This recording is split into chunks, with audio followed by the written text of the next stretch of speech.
Use. Okay, this one's recorded. Well, I'm looking for a bride. You are looking for a bride. We're barrels. I know, so bride material. I didn't have any. Well, would they want to live in rural New Mexico? I don't know, I'm gonna have to really look closely at it. My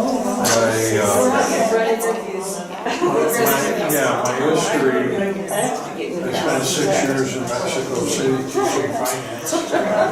So, I was ready to go to have lunch at Anciano's. We had to follow conversations. Everybody has heard of the nines. They were. I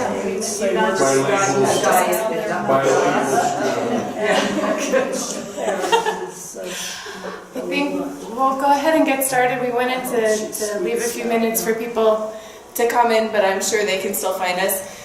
If I have a tendency of having a really small voice or a really loud voice, so I will aim to keep it in the really loud voice, but if you can't hear me at some point, do just wave at me and I'll remember. I'm told, my husband says that I either sound like I'm talking to a child or I sound like I'm screaming at our dogs. And those are my two sort of areas of volume. They get a lot of practice. So my name is Kelly Jenks. This is my colleague Mary Alice Scott. Some of us have talked to some of you before because we have some participants in the audience. And what we're here to do today is talk about the New Mexico Rural Heritage Oral History Project, which is a project that we created and started working on last year. So a little background about the project. So we're both in the anthropology department at New Mexico State University. I'm actually a historical archaeologist, so I'm the person who runs around people's old ranches and trash mounds and tries to reconstruct what was there.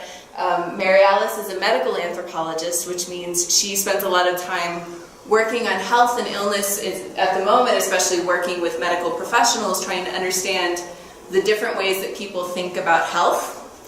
And because we had a lot of conversations about the weird areas that we actually overlap a lot, especially having to do with traditional practices in New Mexico and the history of New Mexico, OSHA is a big one, especially to keep away rattlesnakes, apparently. Exactly. So these are the kinds of conversations that we had, and that's what brought us to working on this oral history project. So our goal at the outset, with the assistance of the New Mexico Humanities Council and also funding from organizations like the Loomis Foundation at New Mexico State, was simply to reach out to people who remembered growing up in rural New Mexico, who wanted to share their stories, or who were referred to us by other people who we interviewed, who were willing to participate in this process. And we traveled around the state to do and to record these interviews with the idea of learning more about sort of everyday aspects of rural life, and also making these interviews things that would be available for others. And so we have, let's jump between computers.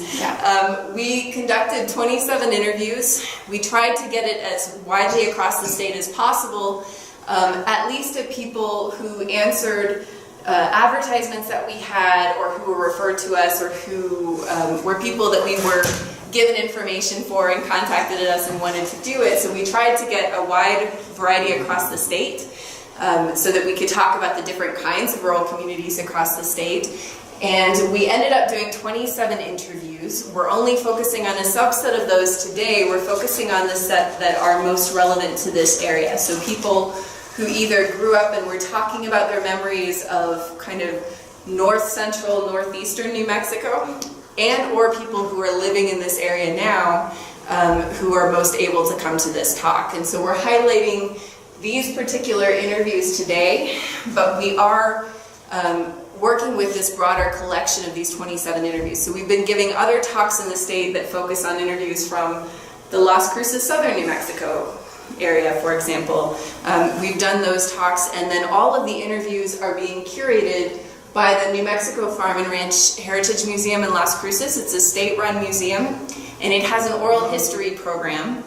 And the oral history program both has collections, including many from before our project, of oral history recordings and transcripts that are available for any researchers. They archive this material so it's available for anybody else who's doing family history or history projects or art projects or anything where they want to learn more about these. They also have a website where they're able to put transcripts and abstracts, and so we are turning these collections over to them as we finish, which is something we're working on finishing up now. So they have several of them, but they don't have all of them yet. But going forward after this year, they will have all of them and they will be transcribing them as they can.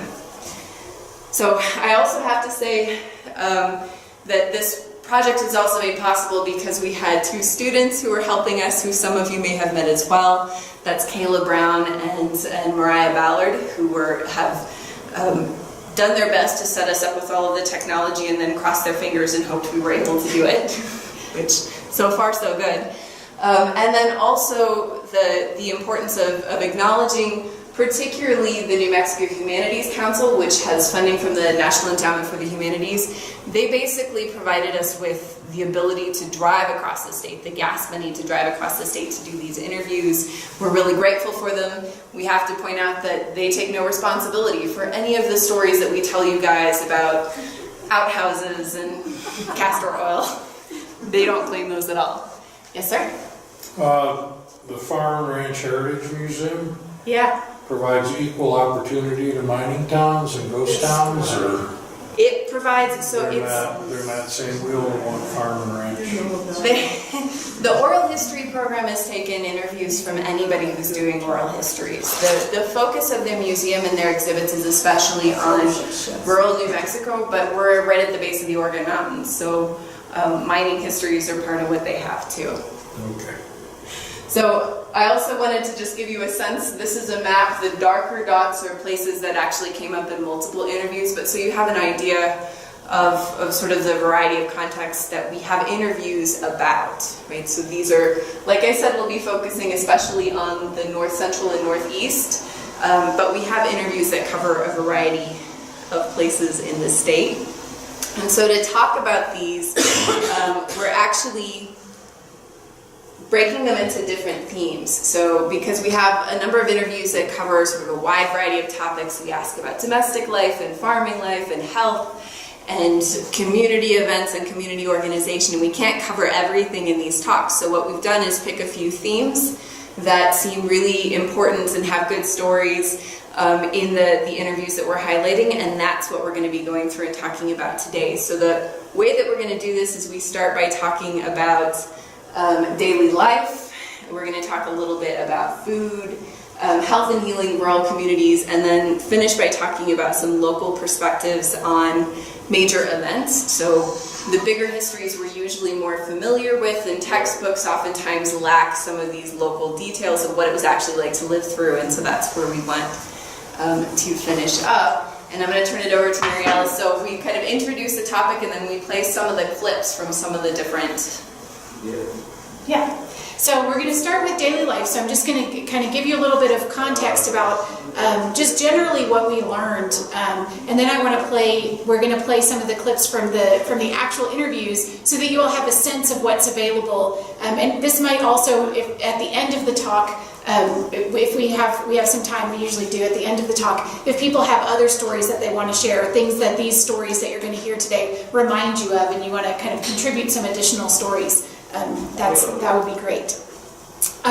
So as you all well know, daily life was quite different in rural New Mexico in the 30s, 40s, and 50s than rural life today, although there are some things that may not have changed all that much. So when Kelly and I started these interviews, we knew already that many people didn't have electricity, running water, motorized vehicles, and other things that we just consider the basics today. But we were interested in hearing people's stories about living in that world, because we did not grow up in that world, and so we wanted to know what that was like. And these are the kinds of details that sometimes don't show up in history books, that are really how people live day to day, rather than the really big events in history. And so this is part of the reason that we do these oral histories. So we're going to start with a clip from one of our interviewees, Leveo Martinez, who talks in this clip about Dixon, the Dixon and Embudo area, and kind of describes what it was like for him in the early 40s. Well, actually, I grew up in what you call a small village, country village, with no facilities, no deprival, not even electricity, running water, inside bathroom, stuff like that. But everybody was that way, and we were not the only one, the whole community was. And of course you run around with your friends, you go horseback riding, go swimming in the creek, stuff like that, play marbles and tops, they're all very primitive games and stuff, and we played basketball in a dirt court, no, not even concrete or inside, and no television, and with a kerosene lamp on top of the table at night to do your homework or to visit. Nice big fire in the winter. We always look forward to holidays like Thanksgiving and Christmas and stuff like that. But we also worked every day chopping wood, holding water, and feeding the animals. I grew up, we always had hogs and chickens and cows, mostly for beef and milk, and a team of horses. And, that's the kind of life you have in those days. If it snows, you get up there with a shovel, clean the yard, so you get muddy. Okay? But just imagine being in a town with no electricity, no telephones, no paved road, no vehicles, automobiles. And that happened all during my young years, let's say. So if you could hear him, he talked about, having no electricity or running water and some of the games that they used to play as kids. So marbles and playing with tops, playing basketball in a dirt court. And then he talked also about having to work every day. And so chopping wood and hauling water and taking care of the animals. And that was a daily part of life for him in Embudo or in Dixon. And that was a common theme that we heard across many interviews. And in fact, some people said there was never any time to play at all. That everything was about work. So that was really common. So it's sort of an example of what we heard about in terms of daily life. Cool.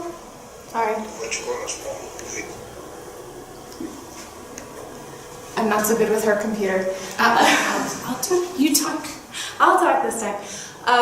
It's funny too, one of the things that came up in a lot of the interviews was specifically about basketball.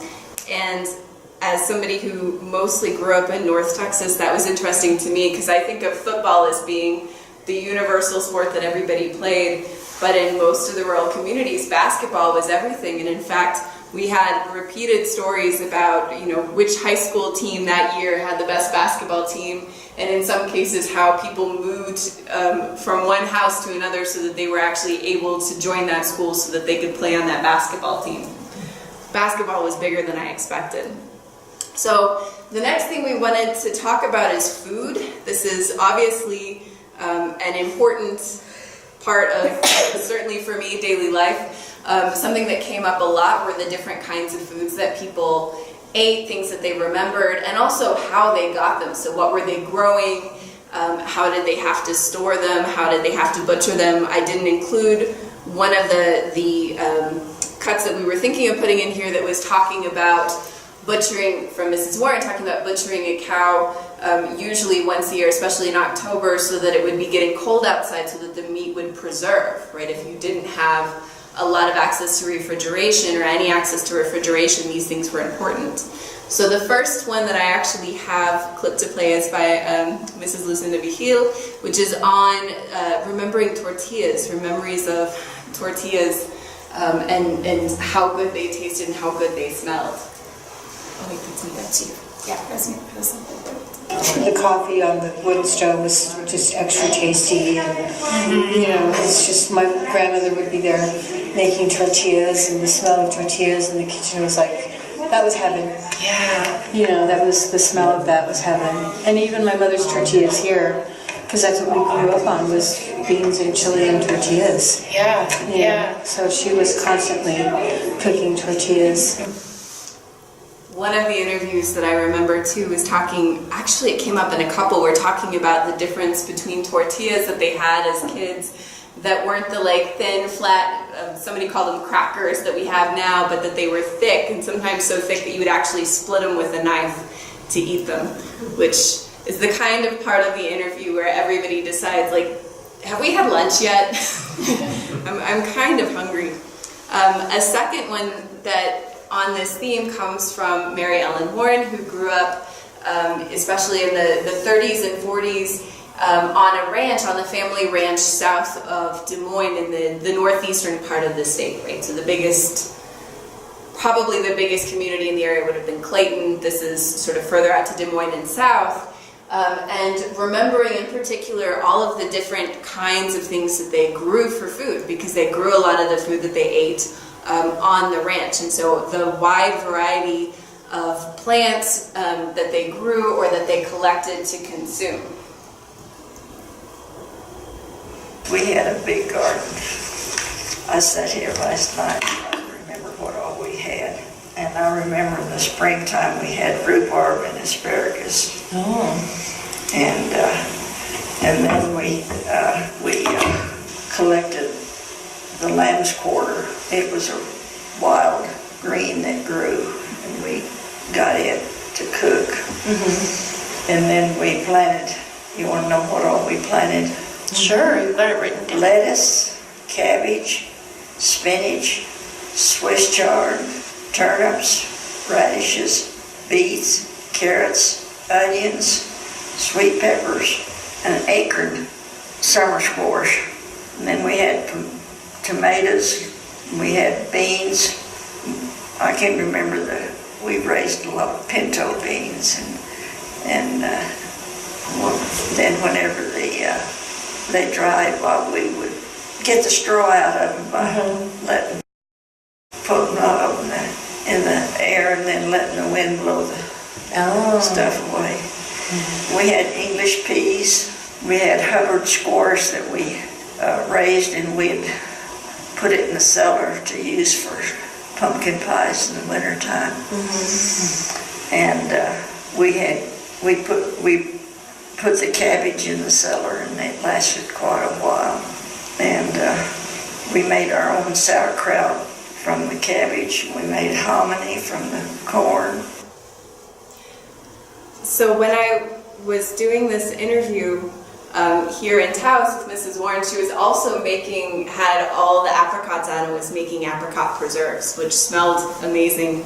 But it was also funny listening to this because I have fruit trees, I've done a little bit of canning, and I, for the first time that year, had successfully grown carrots. And I was feeling very proud of myself up until like the first 10 seconds of that description of everything that was being, it's an amazing amount of food to be growing and to know kind of how to keep it all going. So one of the other interviews focused on, Sorry, I did that again. Focused on especially thinking about not just the plant food that you could get, including wild foods. So Mrs. Warren mentioned lamb's quarters, right? And so wild greens were something that were oftentimes collected and consumed. Mr. Maris, who presents this next one, also talked about gathering wild strawberries up in the mountains, that there was a certain time of year where there were wild strawberries and everybody would go. But he also talked about the importance of kind of meat and potatoes, but also when they would have meat, because they raised the animals, and so oftentimes they would hold on to the animals rather than butcher one to eat, because it was more valuable if they could actually keep it as stock, right? They might be able to hunt something so they don't have to kill their stock. Elk came up, but potatoes came up more. Oh, we had meat, because we had a lot of sheep. So we have to So with the cows, so the milk, were they preserved because they were milking cows, or were there differences between cattle and cows? differences between cattle and sheep. So they raised cattle, but also especially sheep, and the sheep were something that they would keep both for the fiber, right, for the wool, but also because if you increased your stock, then that's more that you could sell at market the next year, and so sometimes keeping them because they were more valuable as breed stock or for sale than to eat. We'll see how loud this is there. Right. But sometimes my friends would hesitate to kill because they would sell them in the fall. So you wouldn't kill the animal that often. Okay. Okay. Sometimes they kill when, like we get company. Uh-huh. For sure they'd end up killing one of the sheep Yeah. or a lamb or something. Or even a cat. Okay. So we have plenty of meat, I guess. And we have plenty of potatoes, because my dad would grow a lot of potatoes. Okay. We used to get like 300 sacks, 100-pound sacks every fall Wow. in October. Okay. And that was hard work. So he talks about oftentimes only butchering an animal if you had guests coming. It would be when you would be most likely to do it, and oftentimes preserving them. People did talk about buying potatoes in bulk because they were inexpensive and they preserved well, and it was a good staple in addition to things they might grow. He actually grew up in Black Lake up in the mountains, and so there was fewer kind of plants that they could grow or things that they could do in the garden that lasted. So they had sort of more of the staples were potatoes and then the animals, but also chickens and chicken eggs came up a lot. So if you kept chickens, then you could keep eating the eggs and still kind of have a constant source of food in that way. So the last one that I have here under food comes from Mrs. Warren again, and it's about, we've kind of gone through the courses, right? We've talked about tortillas and all the vegetables and fruits and about meat and potatoes, but then you have to get to dessert. And this was a story about one of the ways, so ice cream was a popular dessert, but also one of the ways you can make ice cream, because ice cream obviously, which is something I never have to think about when I go to the grocery store, but ice cream requires ice to make. Yeah, we made ice cream. We'd have to buy the blocks of ice and plate, and we'd bring it back to the ranch wrapped up, in a quilt or something, and we'd make ice cream. I don't know what year it was, but sometime it had a horrible hailstorm, and the water ran down in the draws, and there was a place 2.5 miles from our house that was over where the railroad was here and the highway was here, and between where the railroad was and the highway, it filled up with hail. And I know Mother and Daddy talked about the year after that hailstorm, they were still getting ice and making ice cream. It's made me view hail with a whole different lens, to think of that as like a potential resource for making ice cream. That was pretty incredible. Yeah, we made ice cream. Oh gosh, how is that working? Sorry, I'm having technical difficulties. Going back to Mr. Maris, did he say cat or cattle? I think he said cattle. Calf. Or calf. Sounded Yeah. like cat. Yeah, I know. I thought when we were doing the interview, I thought he said cat too, but Yeah. but I'm pretty sure he said calf. Okay. Yeah. Okay. So so in addition to learning about a little bit about kind of the daily amenities and daily life and food, I was really particularly interested in learning about health and healing. And so we asked people to tell us stories about health and healthcare and how people took care of their health. And so we certainly heard from our participants that there was a lack of infrastructure for healthcare in New Mexico during that time. So if you lived in a rural community, it might be really hard to get to healthcare. It could be really far away. It was only really mostly available in larger towns.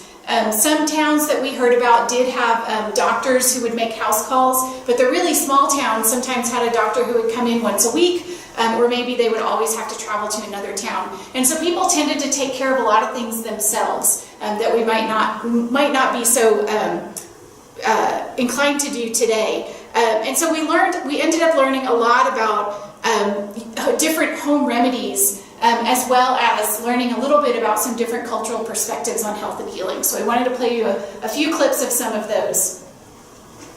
Oh, they're on here, aren't they? Gosh, I can't figure this all out. Okay, so the first clip that we are going to hear is two clips from the same person. So they're about using pinto beans and cigarette stamps as medicine. I'll never forget, she would get pinto beans, and the pinto beans that were whole beans, there was like half beans. I don't know, you guys are familiar with pinto beans. She would put the pinto beans on her forehead and underneath our eyes to draw the poison out of our headaches and our sore throats or whatever, you know. And she would put like vinegar and pinto beans with kind of a handkerchief on us. And for sinuses and those kinds of things. And apparently people still do it today, my understanding, you know. And when she says she's talking about her grandmother. Her grandmother used to put use pinto beans and vinegar for headaches. So, and then the second one is about something that I had never heard of before we started doing these interviews. Y'all can let me know if this is something that's common. I'm having a hard time with this.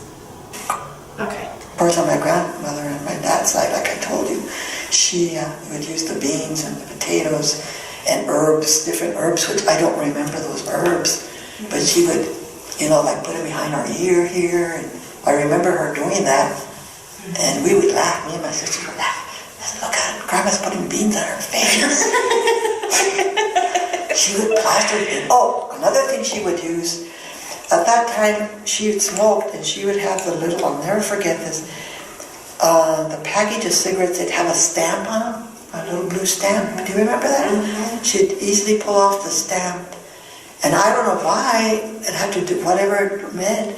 She would put stamps on our forehead too with the cigarette stamp. She would save them and she'd lick them and she'd put them on us. And you know, I never had a sore throat for the longest time. But I was, after a little older, I was very prone to sore throats. I had bad sore throats. I forgot that one cuts off a little short. So the second part of, she talked about never getting sore throats, but having a bad period of stretch of getting them, and that her mother had heard if you put a crystal on it that it will cure the sore throats, and that so she got a crystal, was given a crystal necklace, and that she never got them afterwards. The best part to me about that first story with the part with the cigarette stamps is that when I was doing this interview, our assistant Kayla Brown, her grandmother is also a curandera, and so she was like, yeah, the cigarette stamps, because her grandmother still will use them. So that was something she knew.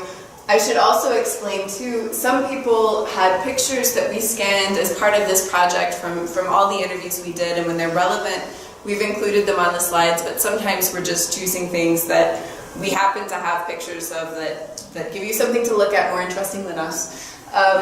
This particular one is of mint growing, so I said I'm a historical archaeologist. I've worked, this particular community was occupied from the 1860s to the 1950s. It's on the Pecos River south of Santa Rosa.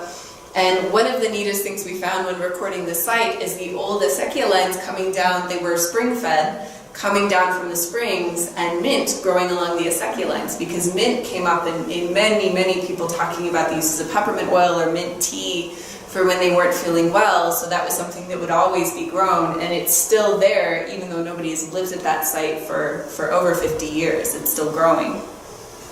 All right. So this was, so I did learn about cigarette stamps. I knew a lot of people used tobacco, and that was actually something that my family used too. Like if you got a bee sting or something like that, you would open up the cigarette and take the tobacco out and chew it up a little bit and put it on the bee sting, and it would take the sting out. But I had not heard about using the stamps for sore throats or anything else. Is that something that you all are familiar with? We heard it in several different interviews, so did do some more research about that. Okay, so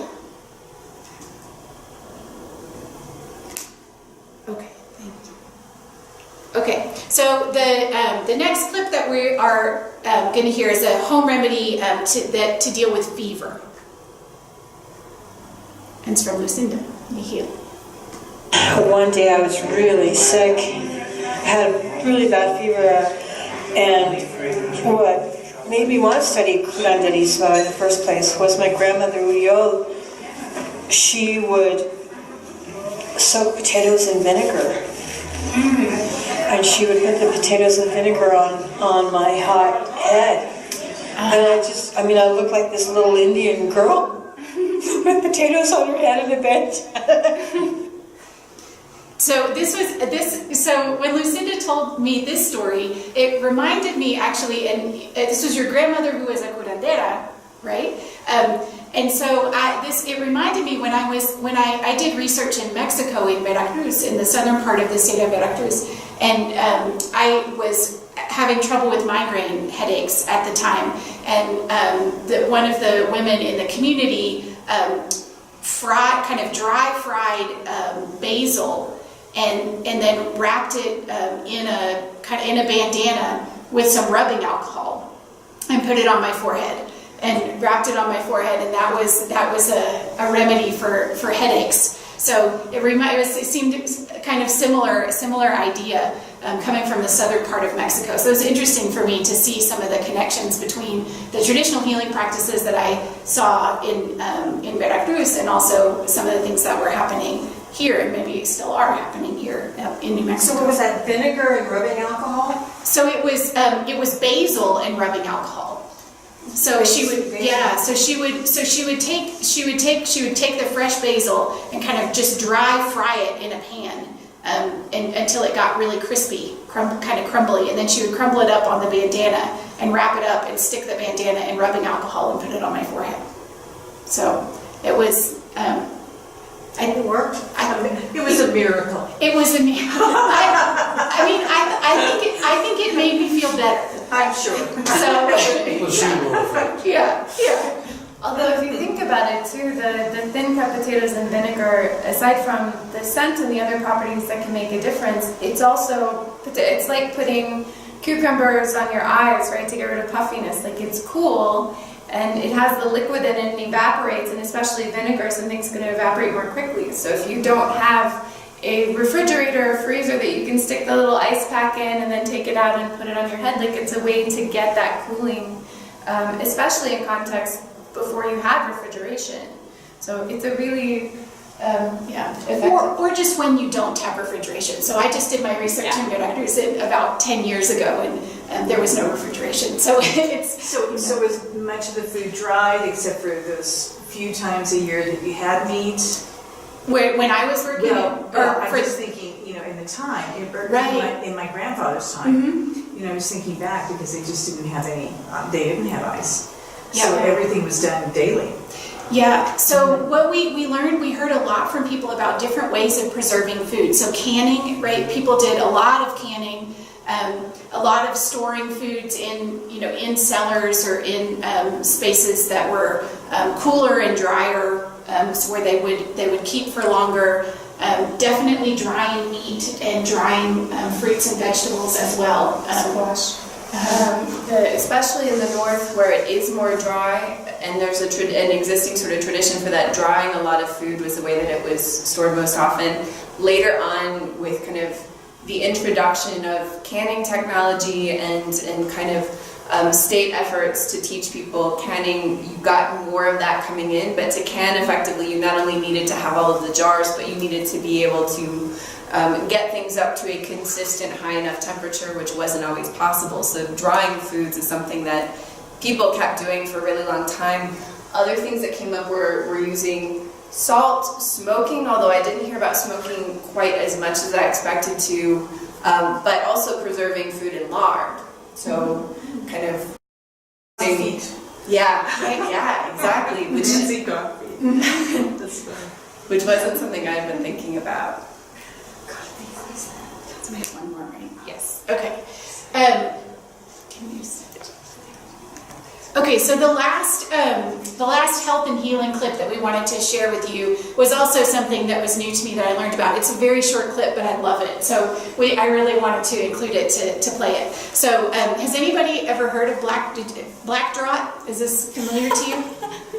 Okay, let me play the clip, and then if just in case you can't understand it, I'll explain what black draught is.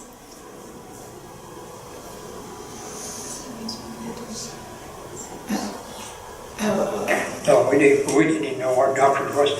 With black dog, you know what black dog is? You don't want to know.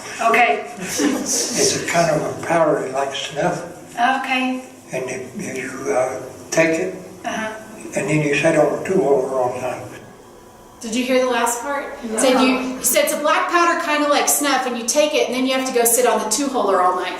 So I guess it helps you clear you out.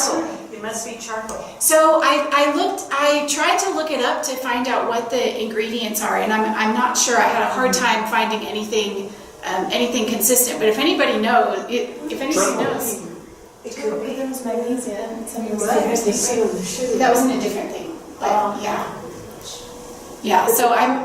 You know, they used to, just like you would do Pepto. Uh-huh. It's the same thing as Pepto. Okay. And it turns your everything black. So, on the shitter. Yeah, right. Is it charcoal? Well, and I think there was magnesia in it. But I'm not sure. I have to do a little bit more work to find that out. I'll look it up too. That's interesting. Do you remember what was in the aceite mexicano? I don't remember all of the ingredients, but One of the other, so the previous slide had a glass bottle, because it was another thing that came up in multiple interviews was aceite mexicano, and it was one of those patent medicines. So before you have any regulation on listing of ingredients, but also like what benefits you can claim, one of the remedies that was, I've only ever seen references to these bottles showing up in New Mexico and then a little bit into Colorado and Arizona. So it's not coming up from Mexico, it's being made in New Mexico. But it was a glass bottle, it had an embossed label, aceite mexicano on it. Cork top usually, but it had anise, cardamom, peppermint oil, And Senna. Oh, senna, yes. Oh, yeah. Yeah. That is that black drop? Yeah, that's senna. What is it again? Senna. Oh, Santa. Yeah, So that's Santa's a laxative. Yeah, laxative. But the aceite mexicano was peppermint oil. I think there might have been cinnamon. I know there was cardamom and rhubarb.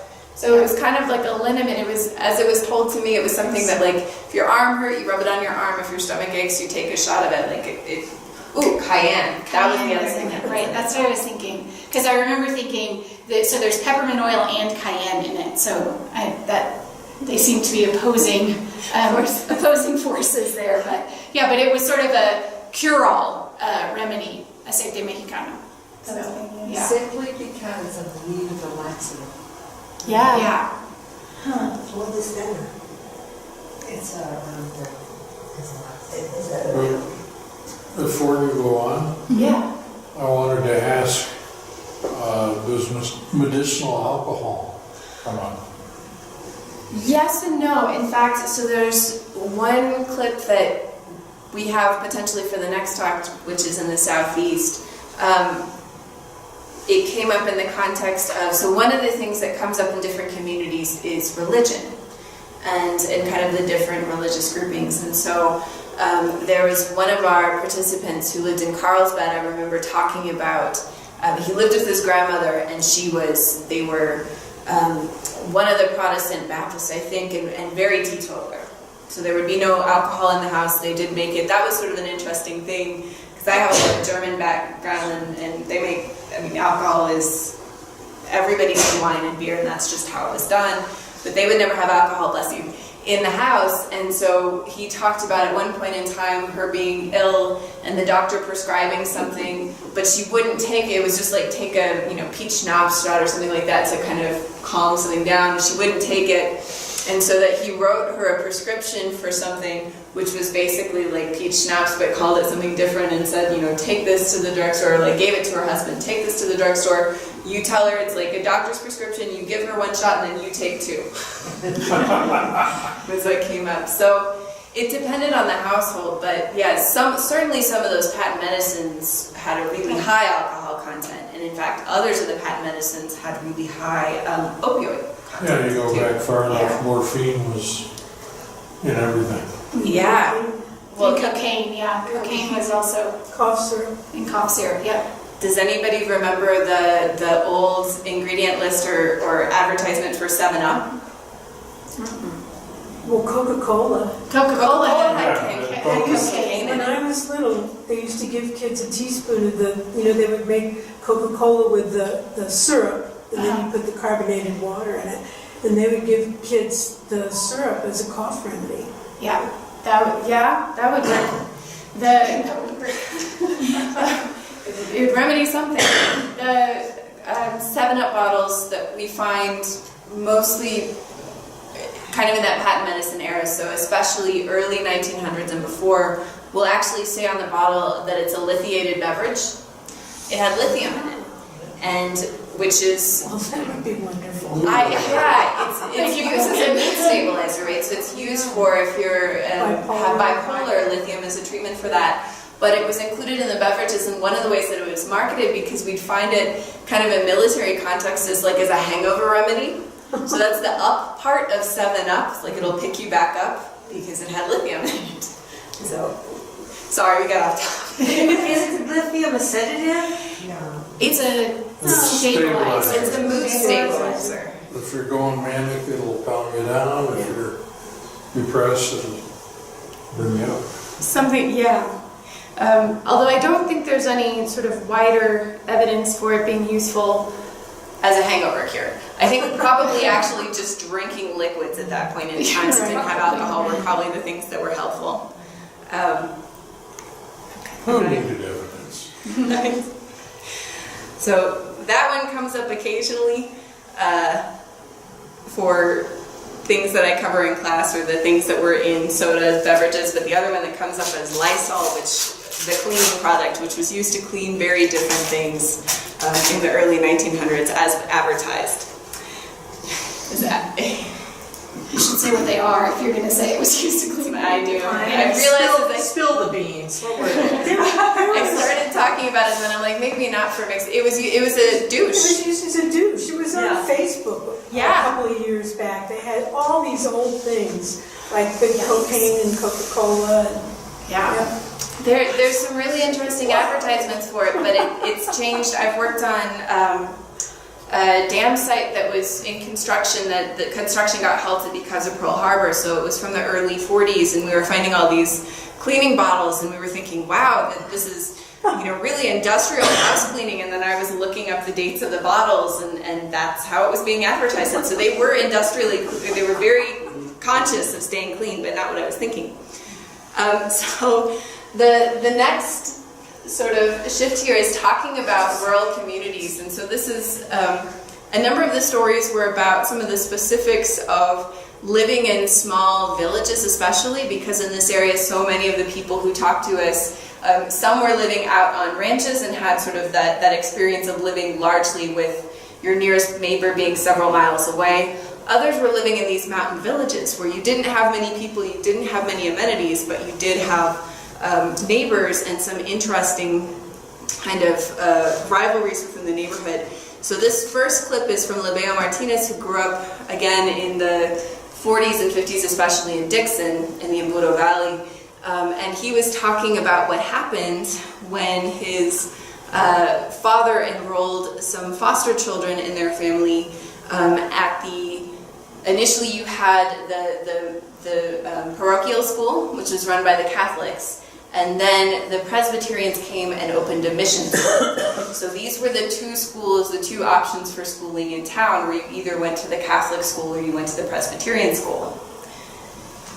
My parents were Catholic, like everybody else in this town. I'll be talking about back in the 1900s. Around 1914 or so, for some reason the missionary teachers from back east came into town and started the mission school in Dixon. They called it Embudo Presbyterian Mission School. Okay, and my parents had these two foster boys that their mother had died, and in those days, if you lose one of your parents, you were really an orphan. And the father to the kids worked with my dad in the railroad, So he brought two little small young boys from my mom to help the father so he could keep working to support him. So, and naturally they started at the parish Catholic school. In the meantime, a few years later, they opened the mission school, and my dad took him out of the parish Catholic school across the street to the mission school. This was in poor times when people had their own pew in church. And so when to church on Sunday, you sat on your own pew. Well, when my dad did that and took out the kids from this side of the street and took them to the other, the next Sunday when he went to school, his bench was out on the porch. So that was it. So my dad just took the bench home. We still have it. Oh wow. Yeah, so they had taken in two of his dad's friends' children because their mother had died, and he said he thought that his dad, it cost most people worked, he said, for $1 a day, and it cost $2 a month to pay for your kids' schooling, particularly through the Catholic, the parochial school. And he thought that he remembered that the Presbyterian mission school was a little bit cheaper, and so his dad when they opened the mission school, pulled the foster kids out and transferred them, and consequently they were not welcome back in the Catholic Church the next day. I don't know if you heard that at the very end. When we interviewed Mr. Martinez, his son was also there, and so his son made the comment at the end of that. He said, "Yep, we were excommunicated," or they were excommunicated. So that was a funny story. We had several interviews that came from the Embudo Valley, from Dixon in particular, and that was such an important part, was the kind of division of the community between the Catholic and the Presbyterian churches, partially because it was something that actually affected everything from public school to church attendance, and those were the only things. And so he talked about, even when he got married to his wife, like some of the challenges between like whether they were allowed to get married, where they could get married, because the families didn't entirely agree on religion.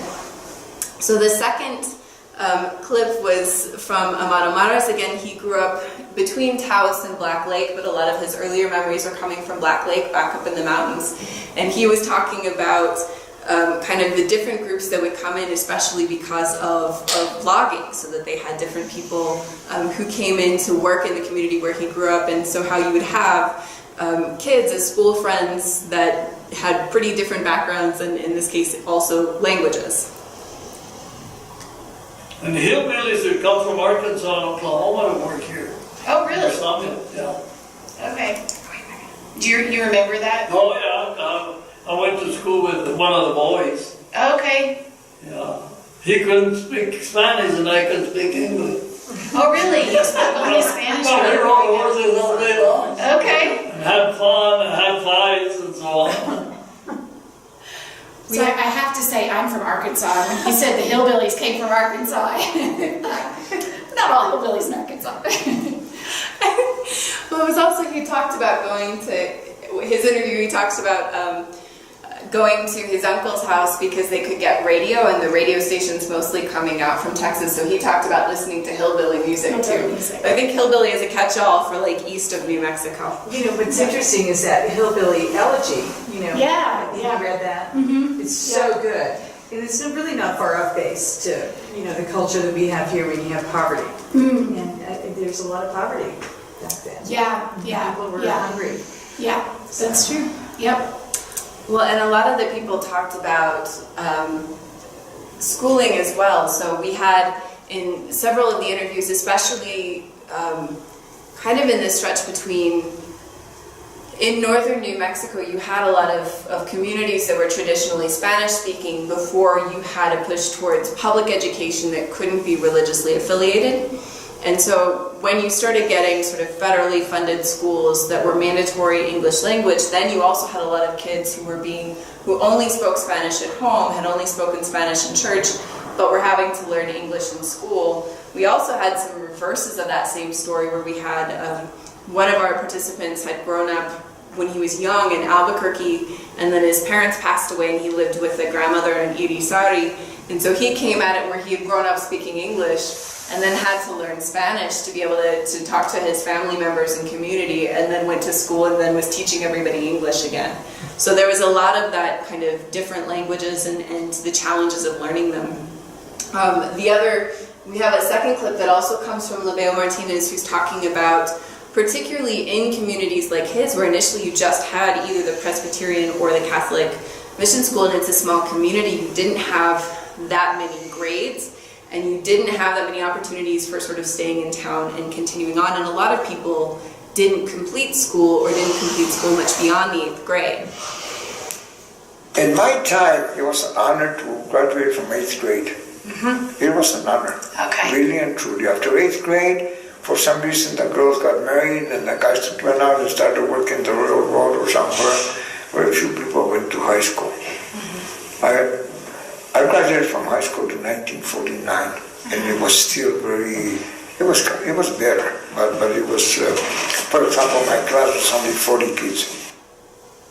So he said his graduating class was only 40 students. One of the other things that he talked about as well was, in terms of schooling, was just how complicated it was in Embudo Valley. And so like you could only get up through 8th grade in that Embudo-Dixon area. And then after that, there were these different community schools. Eventually it was Albuquerque to kind of complete high school, but these different places you would have to go to in order to do different schooling. So the kind of shifting away, but still keeping with Lebeo. Yes, sir? I grew up in suburban Chicago, one of the wealthiest enclaves in the USA. And everybody went to high school, everybody went to college.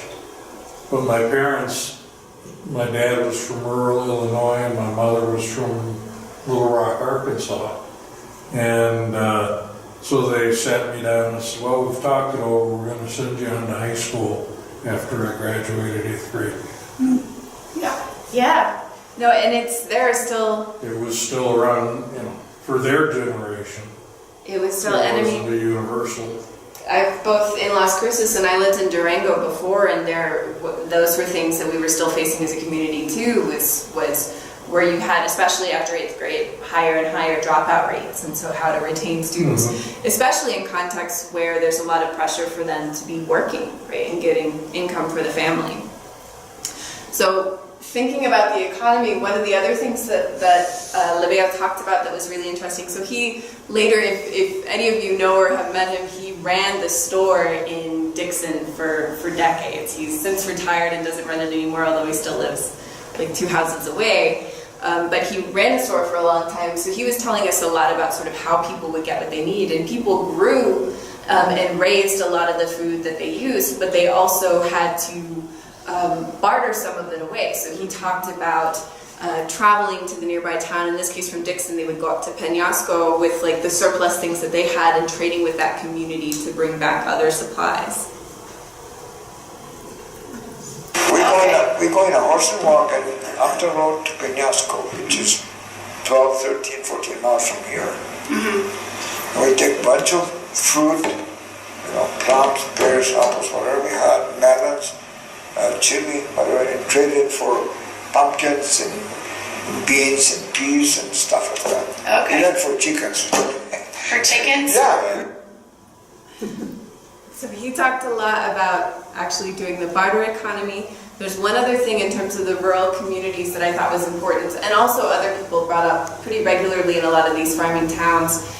They would also, if they weren't bartering, they would be trading at stores on credit up until October when they would actually have funds to purchase things. So that came up a lot as well. But the last thing that I thought was interesting that came up in some of these interviews was also talking about funerals, because it's not something that we experience, especially as it's become more and more regulated, that we experience in the same way. So this is Mr. Maras talking about sort of a childhood memory of going to a funeral celebration.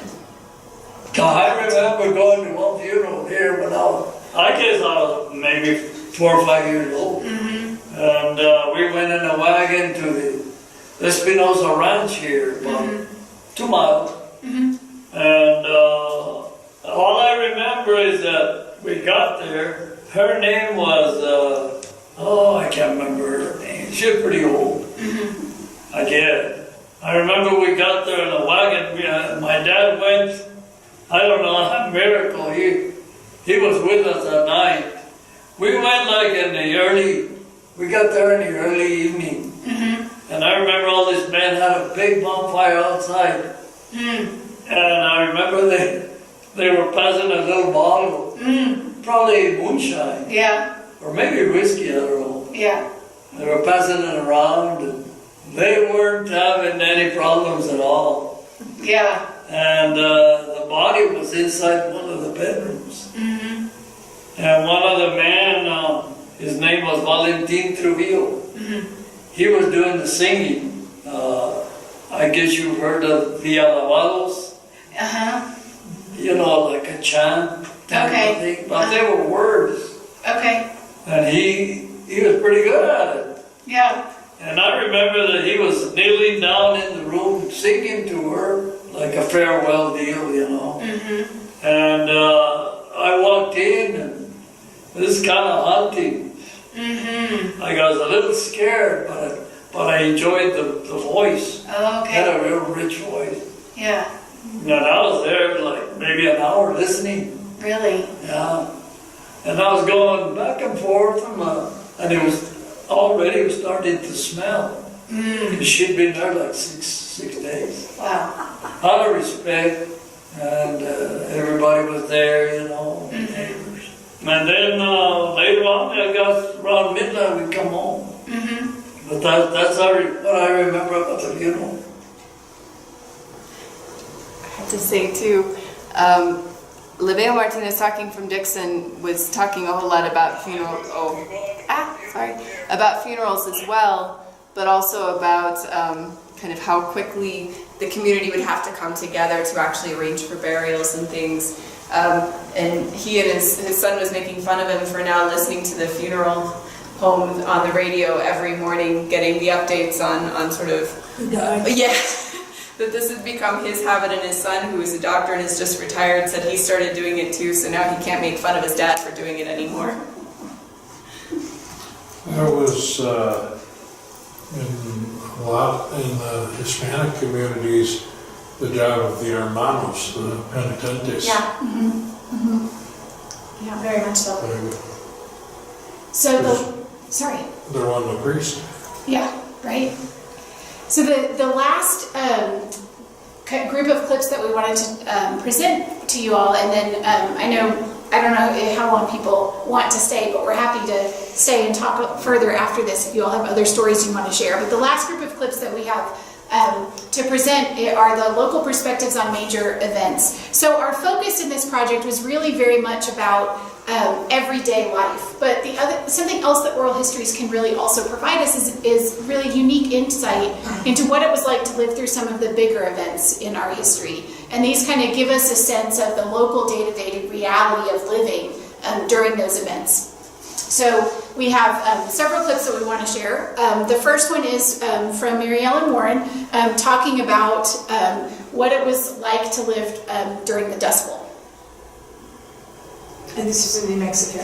Yes. Yeah, this is south of Des Moines. Okay. In the eastern New Mexico, northeastern New Mexico. On the plains.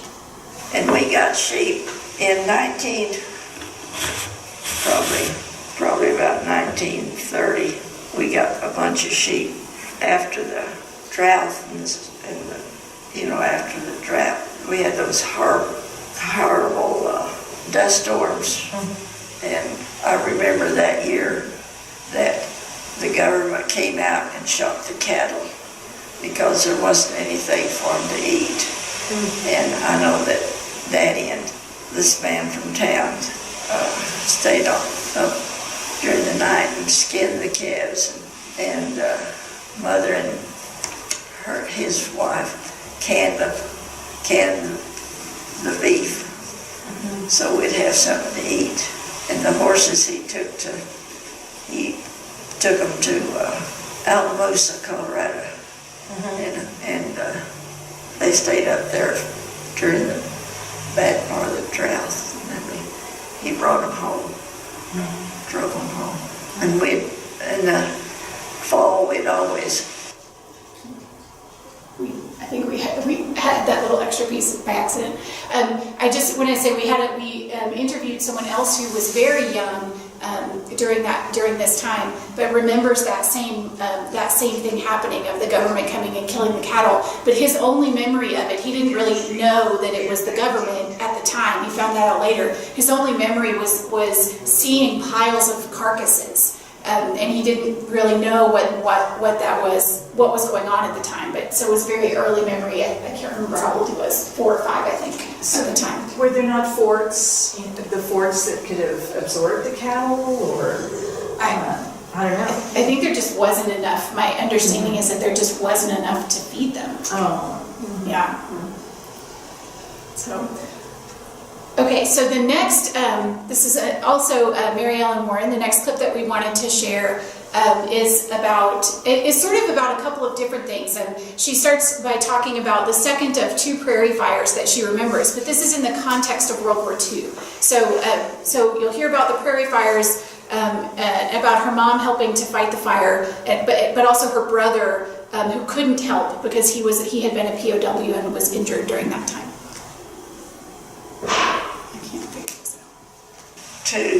One of them was when an airplane crashed on our ranch and set the prairie on fire, and the other time was whenever the lightning hit and burned quite a bit. Someone in the plane? Yeah, it was a soldier in the plane. He was killed on impact. Oh, man. And when that happened, well, I guess there was another plane with him, and he circled the house until my mother was home alone with Grandpa and my little brother, and the airplane circled the house until he got their attention, and then she saw the fire. So she loaded up my Grandpa and my little brother in the wagon. She had to catch the horses, harness them up, and then she got the cream cans full of water and the gunny sacks, and then went to where the fire was, worked to put it out. My older brother had just come home from the war. That was in the summer of '45, and he had just come back, and he couldn't help us because he was so crippled up from having his feet frozen in Germany. He was a POW. We heard a number of stories from people. Most of the people we met, or well, probably half of the people we interviewed were actually somehow part of World War II, but a lot of people were too young at the time to have been soldiers or to have fought in World War II. But they did have memories of what it was like when people came home, or what it was like when so many people in their communities were missing, right, because they had gone to fight the war. And so it was a really interesting perspective for us on World War II, from the perspective of people who may not have been actively participating in the war, but were kind of living with the consequences of that. Yeah. I was expecting you to talk about all the people who moved away to California for the jobs there to get in the cash economy. It came up in some of the interviews, but partially, so there were a lot of people who moved from rural places into the cities, or who talked about the 40s and World War II era being sort of the end of the small communities that they lived in, because so many of the boys enlisted, the kind of family that the girls would go up and work in the cities to work in industries that were supporting the war, and there just weren't enough people to keep the farms going. So it came up in that sense. We had one interview where they did go to California kind of around that era, because he came back and served in Korea, but it was around World War II when they were in California, but he came back and then lived here since. I think there were a lot of people who moved because of those industries and weren't here to tell the stories because they don't live here anymore, didn't live here anymore. So the last clip that we want to share, we focused really more on the 30s, 40s, and 50s, but we did talk with some people who told us, I think, some really, really interesting and important stories about a little bit later decades. And so we wanted to share this one story from David Duran, who also grew up in Dixon and in the Embudo Valley, and then later moved to Albuquerque. And so you're going to hear a little bit, I think, in this, he's referencing Albuquerque, but a little bit about his experience in Vietnam.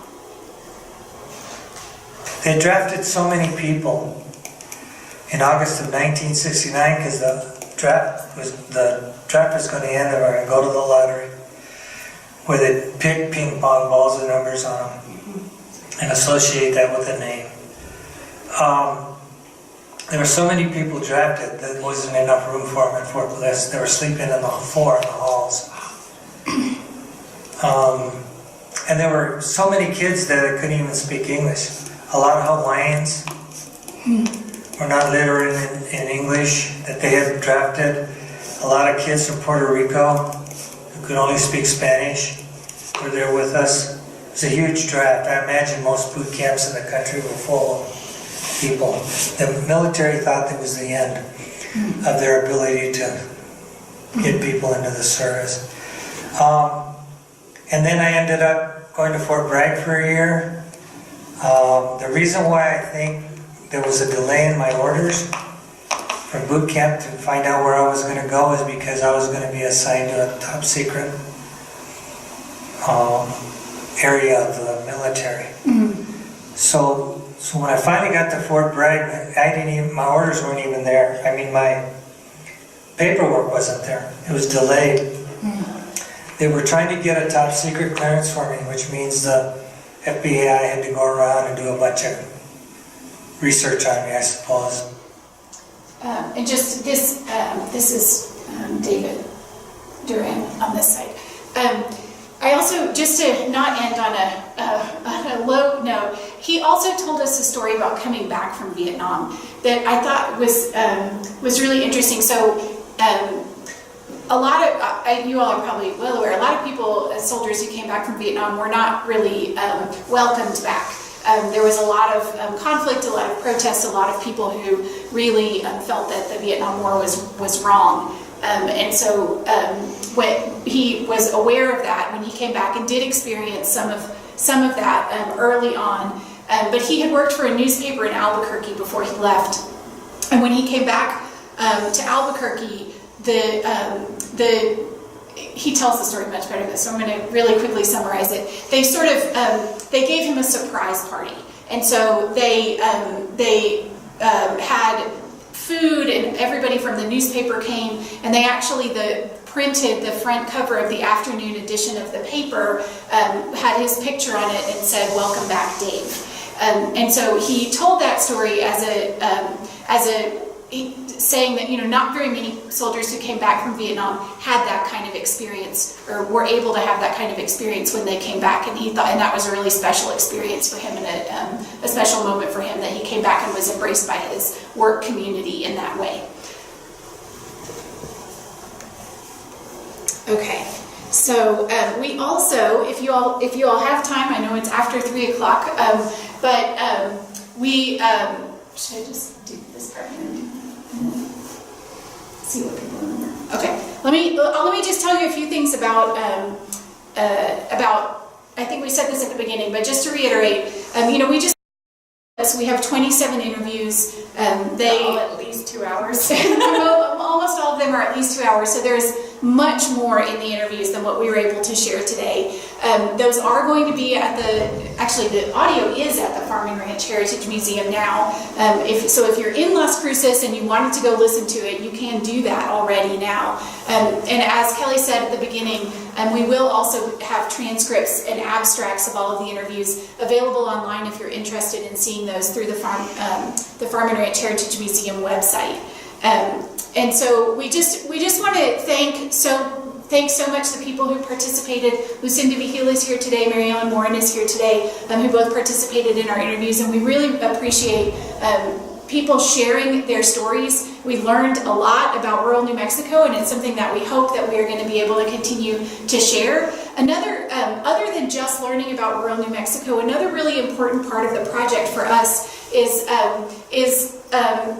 underscoring the importance of telling stories across generations, and for us to be able to engage with multiple generations of people, and hopefully to encourage young people to do these kinds of projects as well, to learn from their parents and their grandparents and their great-grandparents about what life was like and the kinds of lessons you can learn from better understanding life in the past. And so We are also planning to do a podcast series using some of the clips from these interviews that we hope will engage people. I have been to one high school, to Las Cruces High School, and presented some information about oral histories, and I also talked with them about, I did a video documentary of my grandfather and kind of an oral history with him using video, and showed that to the class to get them interested in talking with their own family members, and we hope to do that at other high schools in the future. So that's another part of the project that we're really interested in. So if you all are interested in learning more about that or have ideas for us about, we'd love to hear them. Can we nominate people you should interview? You can. So I will say that we ran out of funding. But we are really interested in figuring out a way to continue to interview people, and we would love to do that as we're able to. Yeah. Do you have funding to go into archives where there are already interviews? No. And gather those, so that there's a consolidated archive? Our library has a wonderful batch of interviews of various types. We don't have funding, but partly so our idea was to get some additional interviews, and it was partially because we actually already were in contact with people who wanted to do oral histories, that we started this project with the idea that we have the opportunity to do interviews now, and so we would like to before we can't, right? But there are a number of museums and public libraries. The Dixon Library has their own, they did a StoryCorps event. There are a lot of these resources in communities all over, and partly doing this and giving presentations and trying to put together something like a podcast, our goal is less about saying these are the only resource that's out there, as to get people thinking about, do you have access to these already? If you're interested in your community, are there places that you can, especially in places like this, the public libraries, the local history museums that have some of these resources available? But also, one of the really neat things has been seeing kind of people become more interested. So for example, with the Albuquerque talk, one of the people we interviewed was Felipe Baca. His family got so excited about it that they were simultaneously, and we've sent, everybody we recorded, we've sent copies of the interviews to. So that's part of it, is that their families have this recording, and we'll get the transcript when those transcripts are completed. But it's also about, they were there I don't have any kids in my classes anymore that don't have the cell phones that they can just be recording or videotaping right then. And so, but a lot of them have never thought about doing this. And so introducing them to the idea that these are things, you can do these kinds of interviews on your own. One of the things we liked about words of the wise is sufficient. Yeah, and one of the things about doing with the Farm Ranch Heritage Museum that was really good for us, because they have that oral history program, is they also have protocols, which is basically a fancy way of saying just a list of questions for sometimes when you don't even know where to get started, right? Once you've started having a conversation, things will come up. But it was really fun in doing this. Not only did both of our student assistants go back and do their own interviews with the same protocol with their family members, because they've been doing all these interviews and realized, I've never asked that question before, I don't actually know. Even I did. I went back and was pestering my parents because I have a ton of family history and I've interviewed a lot of people, and it was covering things that I had not thought about asking. So sometimes it's also just by listening to the stories, it inspires more people to ask more questions and tell more stories. So my question is, to know the history of a place, and especially in our culture here in New Mexico, is so enriching. But is there any interest in anyone here in New Mexico to find out if these remedios work? I'm asking you as a medical person to find out, does this work? And everything could just be a panacea oh, we just get some tobacco and stick it here, but what really works? You know? So I'll try to keep this answer brief, but yes, people do try to study different traditional healing practices. One of the things that's really hard is that the standard for establishing efficacy requires double-blind clinical trials. And so you have to have a placebo. So how do you create a placebo of potatoes and vinegar get wrapped in a bandana on your forehead, right? It's really hard. It's much harder to do that. Basil and Yeah, you could use different ingredients, but it would have to be something that feels like a potato and something that smells like vinegar, right? Because you have to look at, it has to recreate the same conditions, but with different, as a placebo. So it's really, really hard to actually study whether those work or not, which is often, I think, why they don't get studied, because it is so difficult to do that.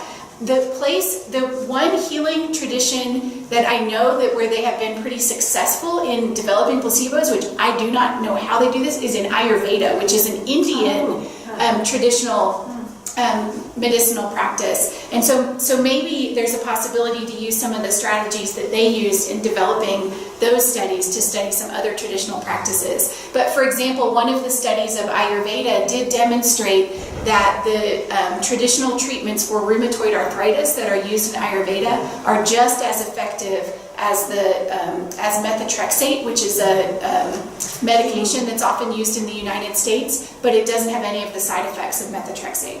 So I think the data from that study is kind of still coming in, but that's kind of what they're seeing, at least early on. So I think there's a possibility to do that, but the way that we think about science and establishing efficacy of different treatments makes it really hard to study traditional practices. So I know it's not quite exactly an answer to the question. As far as I know, no one is doing that with traditional practices here in New Mexico, with the exception of the Ayurvedic practices are used here in New Mexico, but that's a newer introduction to the state. So yeah, it's hard to do those studies. Plus methotrexate is a pretty low bar. Well, that is true. What is methotrexate? Is that? It's a drug. It's like a chemotherapy. It's like chemotherapy, yeah. So it's used for. We haven't found a cure for arthritis yet. No, so it has pretty significant side effects for people, but it is used frequently for rheumatoid arthritis to treat. And also wearing a copper bracelet is good for arthritis. Yeah. But this is a chemical, huh? Right, it's a pill, a chemical. It might be easier to test the copper bracelet because you could put something on that looks like copper but is actually a different metal and see if the copper bracelet is more effective. That would probably be easier. I don't know that anybody's done that study. They don't do studies on things that will cost a lot of money to buy. That is true. If you prove their efficacy. That is also true. That is the other. Well, that was okay. Well, you brought it up, so we can talk about that too. Yeah. If I think that's the other reason that traditional practices don't often get studied, because who's going to fund that study? Because most of the studies on treatments are funded by pharmaceutical companies. So much changed after the 1950s with antibiotics. Right. It really kind of flipped everything. Mm-hmm. So it'd be interesting to go, because I know that my grandmother and my they called her a nurse. She was probably good then. Mm-hmm. They called her a nurse, and that's how they bartered for food, for medical practice, medical assistance. Yeah, and there are some studies that are looking at more broadly. So, for example, there are a lot of studies that look at midwifery versus hospital birth, and where are the outcomes better? Where are birth outcomes better? And in normal pregnancies, depending on how you measure outcomes, midwifery looks like it's better, because when you're in the hospital, you're more likely to have more interventions that are higher risk. So you're more likely to get a cesarean section when it might not actually be necessary, and those kinds of things. So there are some of those kinds of studies, but Yeah, but it's hard to directly study the specific treatments. Do people have other questions or other stories that you're interested in sharing? Well, my dad was born in 1905, and he was born in El Paso, but grew up in Las Cruces. But he was a hoot, you know, he said the only thing that would really cure you, even as I was growing up, is bean juice, you know, pinto bean juice. You know, so every time I got sick, I ended up with pinto bean juice. But it's an interesting thing to think of how much the diet changed with the Spanish. You know, and even in California, they changed to a very Western diet, and their health went down. So, you know, I heard stories about that for years, you know, that he saw radio, telephone, airplanes, a man on the moon, you know, the First World War. Of course, he went to Mexico. They spoke English, Spanish, so they went to Mexico to open up the oil fields.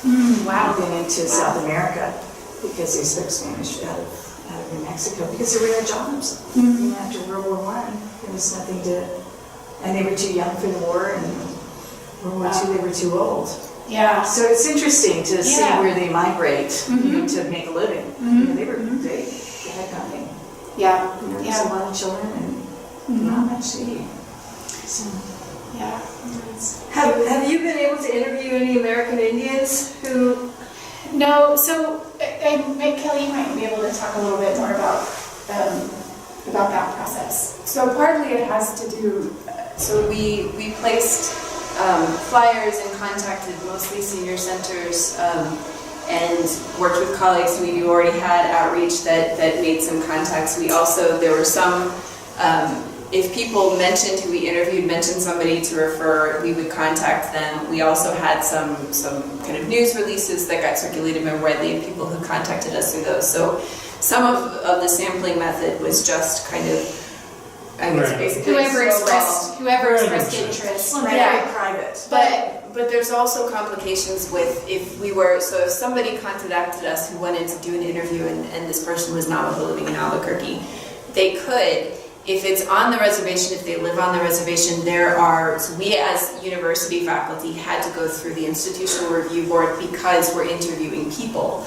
Mostly it's for things like medical research where they want to make sure that you're considering all the possible negative effects, but in our case it's also, you know, what are the risks of sitting in a chair for too long, which is acutely uncomfortable. What are we doing to make sure that if somebody says something and later realizes that no, they don't want that to be public record, you know, can we, what can we do to mitigate the risk? And so we have to go through our own, if we were going to work with any tribal communities or in the reservations, it would also require theirs, so it would have added sort of time and layers to the process. And it's also something where we really felt like we would be happy if they were interested to partner with somebody, but it would be better to have it actually come from within the community, especially in the case of meeting somebody who speaks the languages. When they're interviewing older individuals, having somebody who's more comfortable with kind of certain cultural practices, but also if they're wanting to talk about cultural practices that are not supposed to be public knowledge, like are not supposed to go outside of that kind of particular ceremonial group, or exactly. But food would be a good way to introduce that. You know, I know that my father, you know, spinach, asparagus on the banks, drying all that, drying all the meat that they would get, you know, if they could get it, you know, all that, growing. And I think if people know anyone or you know someone who's interested, I think we'd be really happy to partner with Native American communities who are interested in doing a project like this if people wanted our support and assistance in doing that. They're kind of closed down generally, I think. Usually they're not real open about it.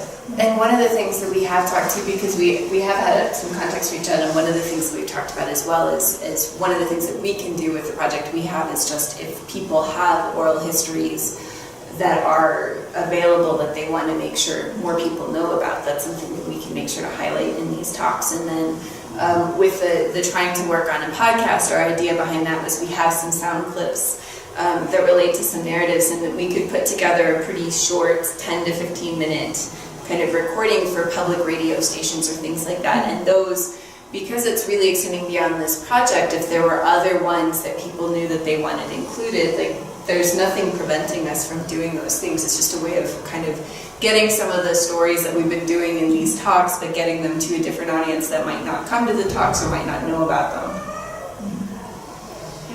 I approached Jose Rivera because he had written on Cerro, my community, and then I was searching, Googling, and he came up. And he told me that he's got some audio interviews in the Zimmerman archives where he's sent his papers. And, you know, I've got a daughter who lives in Albuquerque, so, you know, she's a few blocks from the Zimmerman. So I'm going to get down there and listen. And you mentioned recording with the smartphone. Now, I'm like you guys on technical matters. I need some kids to sort it out, but my daughter's too busy. So I wonder if you have a website for your project where I could go and learn which apps to put on my smartphone, my Android, to be able to sit down and listen to these in the archive and record simultaneously. We don't have a So that I've got website. them. Yeah, we don't have a website for our project, but we'd be happy to let you know. I mean, for the most part, for recording, most of the students who've done interviews who I know, they're just recording using the video. There are apps that you can do for just sound, and you can do those things. So the way that you play the clip is going to depend on the archive, how they have it recorded. So most of the oral history archives have some things that are tape recordings, some things that might be on CDs. I think they're on CDs. Yeah. Increasingly, bring then out they're a CD digital. player for me. Yeah, they do. But They I end up just having to need have to all of them. So then you could actually just set, if you Just have it set right out my of your phone phone. next to it. Yeah. Okay. It's one of those things that this is like my moment of excitement that my students never care, but when I take them, because I do historical archaeology and I take them to the archives, I keep wanting to have a "you don't know how it was" lecture at the beginning, because it's so easy to do archival Well, let research. us tell you. I know. Let us just tell you. And then I listen to his recordings and like, 10 miles, big antelopes, 10 miles back. back when they just had regular phones and not cell phones. Yeah, it was 10 miles to school, uphill both ways. Well, and the other deal is it would be so fun to even just have historical history around Easter. Oh, yeah. Can you imagine? I mean, we walked, across the Monada over by Mabel's and stuff, and, just all the ceremony that goes on with that. And so much history, and people who, it really is a traditional history that can come down and be recorded. And new memories are being formed every year. Well, let's hope so. Let's hope so. Hanging on to the traditions. Yeah. Well, there's a lot. Well, there was one of the talks we did in Las Cruces. The Farm Ranch Heritage Museum actually does a celebration for the Feast Day of San Isidro, which used to be much more common, especially down south of Las Cruces, the farming communities, that he's the patron saint of farmers. Right. And so you do an entire procession on San Isidro because that's good luck for the crops, if nothing else. And so we had interviews of Jerry Narvaez talking about remembering what it was like to do those and that they don't do them anymore.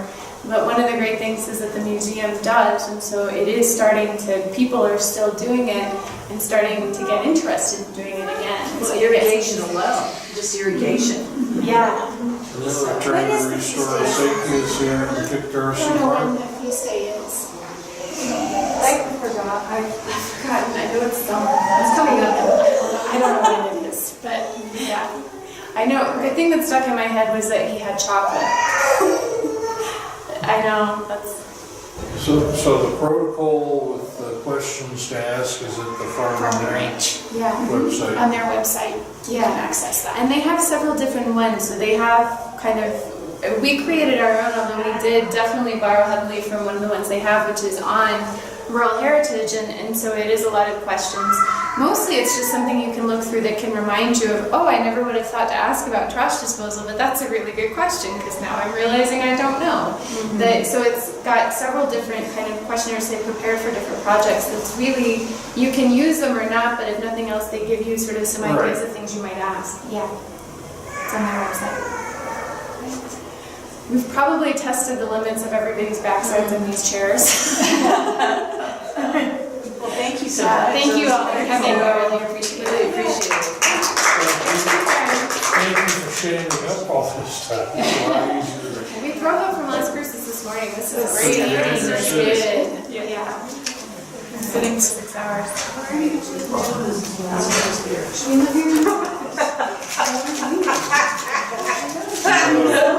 Taos Historical Society had Charlie Russell, who was born in 1932, talking about growing up in Taos. Are they open? Running the hardware store. And Oh, thank you for doing the interview. It was really great. Yeah. Right? I remember the stories my father would tell that they would actually have to put his father up nights. Because they had 5 days to bury him. It's stinky. Yeah. Well, I thought that story was interesting about the funeral because it was both about, the what a funeral was like, but also about the reality. Yeah. Somebody. I know that. And they had to pay money for that. Oh, this was something I'll skip it with my. not Auntie supposed was to go out like a alone. professional She called me. funeral crier. Somebody. So they would actually pay her to go to funerals. And my father said she was a star. She should have been in theater. She didn't even know the person, Wow. Yeah, so Wow. it's always really funny. Oh, good. Thank you so much for coming, and thank you for doing the interview with us. We really showing me around learned a lot. Yeah. Are you Mrs. Warren? foundations of How do you do? I'm Lucinda. cabins Very in the nice to meet hotel. you. That was a lot of vegetables you grew. It's great stuff. Yeah, we have a big garden. Are you somebody who's actually a student in field school? I went back. Ended up doing Wow. a PhD at Columbia, and she was doing Back kind then, of historical archaeology, south of Des Moines. looking at one of the Taos comments. Oh. Like, oh man, I chose the wrong project. New Buffalo. Exactly. Well, when I go home, Yeah. go So they were in Des Moines, New Mexico.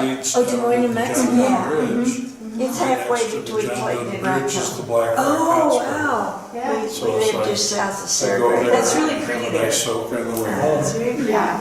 And, Yeah. I need to get some tips on how to grow my remember vegetables the better. hippies I was told by cannot grow one guy, squash to save my life. And I thought that there's would a be doctor disease. who You should be like Johnny I Allen. know. 1960s, You know, I do. corn, beans, It was easy in Arkansas. being a hippie and living in a town unit. So if you plant corn, beans, and squash together, the corn is a monocot. And he decided to work in medicine, and And he made the a lot of beans money. add nitrogen to the And soil, he bought and the New squash Buffalo you use as County ground land. cover.